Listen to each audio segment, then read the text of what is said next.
ശ്രീ ആയുർ ബിജു, വനമന്ത്രി സമ്മതിക്കുന്നു ഇവിടെ fencing നശിച്ചുപോയി, trenching കുഴിക്കാനുള്ള നടപടികൾ തുടങ്ങിയിട്ടുണ്ടായിരുന്നില്ല, വഴിവിളക്കുകൾ സ്ഥാപിച്ചിട്ടില്ല, അതായത് ഒന്നും ചെയ്തിട്ടില്ല. എന്നിട്ട് ഇങ്ങനൊരു ദുരന്തം ഉണ്ടാകുന്നു. അപ്പോഴും പറയുന്നത് സഭയും ലോഹയിട്ട കുറെ വൈദികരും വന്ന് കർഷകരെ ഇളക്കി വിട്ട് പ്രതിഷേധമുണ്ടാക്കുകയാണെന്നാണ് പറയുന്നത്. ഒന്നുകിൽ വനവകുപ്പിന് കാര്യം അറിയില്ല, അല്ലെങ്കിൽ വനം വകുപ്പ് മന്ത്രിക്ക് കാര്യം അറിയില്ല, അതല്ലെങ്കിൽ ഇനിയിപ്പോ ഈ മിനിറ്റിൽ പറയണം വനം മന്ത്രിയെ രാജിവെപ്പിക്കാനുള്ള അണിയറ ചർച്ചകളൊക്കെ പാർട്ടിക്കകത്ത് നടത്തുകൊണ്ട് ഇതിപ്പോ ആന കൊല്ലുന്നുണ്ടോ ആന ചവിട്ടുന്നുണ്ടോ എന്നൊക്കെ നോക്കാൻ മന്ത്രിക്ക് എവിടെയാണ് സമയം, പാർട്ടിക്ക് എവിടെയാണ് സമയം, പിന്നെ വകുപ്പിന് എവിടെ നിന്ന് സമയം കിട്ടും? അങ്ങനെയാണോ ചോദിക്കേണ്ടത് ശ്രീ ആയുർ ബിജു? നമുക്ക് ആദ്യമായിട്ട് ഈ വന്യജീവി ആക്രമണത്തിൽ മരണപ്പെട്ടു പോയ ആ വ്യക്തിയോടും ആ കുടുംബത്തോടുമുള്ള ആദരാജ്ഞകൾ അർപ്പിക്കുവാൻ ഇടതുപക്ഷ ജനാധിപത്യ മുന്നണിക്ക് വേണ്ടി ഞാൻ ഈ സമയം ഉപയോഗിക്കുകയാണ്. നമ്മൾ ഈ വിഷയത്തിലേക്ക് വരുമ്പോൾ വന്യജീവി ആക്രമണം ഒരു പരിധിവരെ ഉണ്ടാകുന്നത് എങ്ങനെയാണെന്ന് നമ്മൾ മനസ്സിലാക്കേണ്ടിയിരിക്കുന്നു. വന്യജീവികളിലെ അനിയന്ത്രിതമായ ഉൽപാദനവും അല്ലെങ്കിൽ അവരുടെ സന്താന ഉൽപാദനവും വന്യജീവികൾക്ക് വനത്തിൽ നിന്ന് ആവശ്യമായ ഭക്ഷണവും വെള്ളവും ലഭിക്കാതെ വരികയും ചെയ്യുമ്പോൾ ഇവ നാട്ടിലേക്ക് ഇറങ്ങുന്നു. ഇതിനെ തടയാൻ രാജ്യത്ത് നിലനിൽക്കുന്ന, കേരളത്തിൽ നിലനിൽക്കുന്നതല്ല, രാജ്യത്ത് നിലനിൽക്കുന്ന നിയമങ്ങൾ നമ്മൾക്ക് പ്രതികൂലമായി വരുന്നു.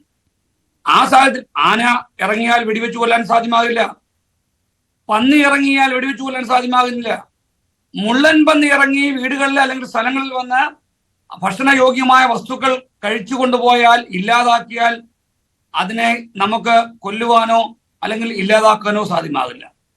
അതിന് ഏറ്റവും പ്രധാനം ഞാൻ നേരത്തെ സൂചിപ്പിച്ചു, രാജ്യത്ത് നിലനിൽക്കുന്ന നിയമങ്ങളാണ് ഈ വിഷയങ്ങൾക്കൊക്കെയും മുഖ്യ കാരണമായി നിലനിൽക്കുന്നത്. കാലോചിതമായി ഈ നിയമങ്ങൾ മാറ്റി എഴുതപ്പെടേണ്ടതുണ്ട്. അനിയന്ത്രിതമായി ഈ പറയുന്ന മൃഗങ്ങൾ അവരുടെ എണ്ണത്തിൽ വ്യത്യാസമുണ്ടാകുന്നു. സ്വാഭാവികമായിട്ടും ഇരയെ തേടി അല്ലെങ്കിൽ ആഹാരം തേടി വെള്ളം തേടി ഇവർ വെളിയിലേക്ക് പോകും. അതാണ് നമ്മുടെ നാട്ടിൻ പുറത്തേക്ക് ഈ ആനകൾ എത്താനുണ്ടാകുന്ന കാരണം. ഇനി ഞാനൊരു കാര്യം പറയാം. ഒരു പന്നി ഇറങ്ങിയാൽ ആ പന്നിയെ വെടിവെച്ചു കൊല്ലുവാൻ കേരളത്തിലോ ഇന്ത്യയിലോ നിയമമില്ല. ഏതെങ്കിലും സാഹചര്യത്തിൽ ആ പന്നിയെ വെടിവെച്ചു കൊന്നാൽ അല്ലെങ്കിൽ പന്നിയെ ആക്രമിച്ച് പന്നിയെ ഇല്ലാതാക്കിയാൽ ആ കുടുംബം അനാഥപ്പെട്ടു പോകും. എന്ന് പറഞ്ഞാൽ പോലീസ് കേസുകൾ എടുത്ത് ആ കുടുംബത്തെയോ ആ വ്യക്തികളെ ഇല്ലാതാക്കാൻ ശ്രമിക്കും. എന്നെ മുന്നേ സംസാരിച്ച എൽദോസ് ബേബി ഒരു UDF അല്ലെങ്കിൽ കോൺഗ്രസിന്റെ പ്രവർത്തകനോ നേതാവോ മെമ്പറോ ആണ് എന്ന് ഞാൻ വിചാരിക്കുന്നു. വനം വകുപ്പ് ഉദ്യോഗസ്ഥര് 5 മണിക്കൂർ വൈകിപ്പിച്ചു അല്ലെങ്കിൽ വരാൻ വൈകി എന്ന് അദ്ദേഹം പറയുമ്പോൾ എന്തിന് വനം വകുപ്പ് ഉദ്യോഗസ്ഥര് ഇതിനകത്ത് അമാന്തം കാണിക്കണം? അവർക്ക് എന്ത് ലാഭം? സർക്കാരിനെയോ അല്ലെങ്കിൽ രാഷ്ട്രീയപരമായി വേട്ടയാടാൻ വേണ്ടി താങ്കൾ ഇത് പറയുമ്പോൾ എന്തിന് അവര് ഇത്തരത്തിൽ 5 മണിക്കൂർ താമസിപ്പിച്ചു എന്നതും കൂടി താങ്കൾ പറയണം. അവിടെ താങ്കൾ രാഷ്ട്രീയം കാണരുത്. പിന്നെ അച്ഛൻ പറഞ്ഞ കാര്യത്തോട് ഞങ്ങൾ 100% യോജിക്കുന്നു. അച്ഛന്റെ വികാരത്തെയും അല്ലെങ്കിൽ കത്തോലിക്ക സഭയുടെ വികാരത്തെയും മലയോര മേഖലയിൽ പ്രവർത്തിക്കുന്ന ആൾക്കാർക്ക് വേണ്ടി കത്തോലിക്ക സഭ ചെയ്യുന്ന എല്ലാ സംവിധാനങ്ങളെയും എല്ലാ പ്രവർത്തനങ്ങളെയും ഞങ്ങൾ ശ്ലാഘിക്കുന്നു. പക്ഷേ അവിടെയൊക്കെയും ഞങ്ങൾക്ക് ഇടതുപക്ഷ ജനാധിപത്യ മുന്നണിക്ക് പറയാനുള്ളത്, മനുഷ്യ സഹജമായ മനുഷ്യനെ നിയന്ത്രിക്കാൻ പറ്റുന്ന എല്ലാ സംവിധാനവും ഞങ്ങൾ അവിടെ ചെയ്തിട്ടുണ്ട്. ഇനി നിങ്ങൾ പറയുന്നതനുസരിച്ച് ഒരു മന്ത്രി രാജിവെച്ച് നാളെ മറ്റൊരു മന്ത്രി വന്നാൽ ആനയെ പിടിച്ചു കെട്ടാൻ പറ്റൂ? ആനയെ പിടിച്ചു കെട്ടാൻ പറ്റുന്ന ഏതെങ്കിലും മന്ത്രിമാര് കേരളത്തിലുണ്ട് എന്ന് എനിക്ക് തോന്നുന്നില്ല. അല്ലെങ്കിൽ പന്നിയെ പിടിച്ചു കെട്ടാൻ പറ്റുന്ന ഏതെങ്കിലും മന്ത്രിമാര് ഈ കേരളത്തിലുണ്ട് എന്ന് എനിക്ക് തോന്നുന്നില്ല. ഒരു കാര്യം കൂടെ ഞാൻ പറഞ്ഞ് അവസാനിപ്പിക്കാം.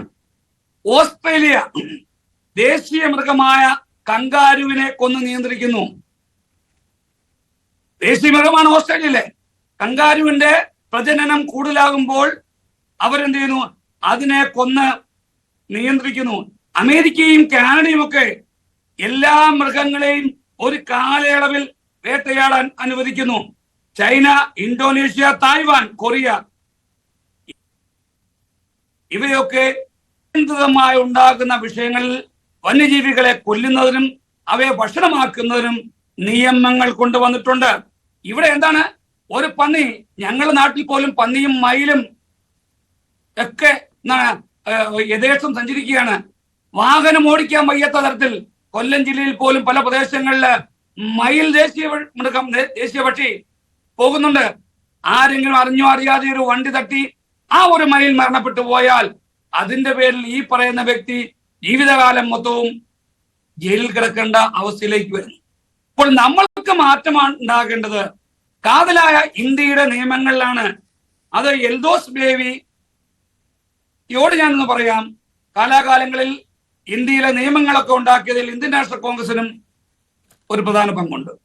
അന്നൊക്കെ ഉണ്ടാക്കിയിട്ടുള്ള നിയമങ്ങൾ കാലോചിതമായി മാറ്റപ്പെട്ടാൽ ആ ലിഖിതങ്ങളാ നിയമങ്ങളെ മാറ്റി മനുഷ്യന് വേണ്ടി നിയമങ്ങൾ ഉണ്ടാക്കിയാൽ നമ്മൾക്ക് ഒരു പരിധിവരെ ഈ വിഷയങ്ങളിൽ നിന്ന് ശരി ആയുർ ബിജു ആ പോയിന്റിൽ നമുക്ക് സമാധാനപരമായിട്ട് ആ പോയിന്റിൽ നിന്ന് അങ്ങോട്ട് കടക്കാം.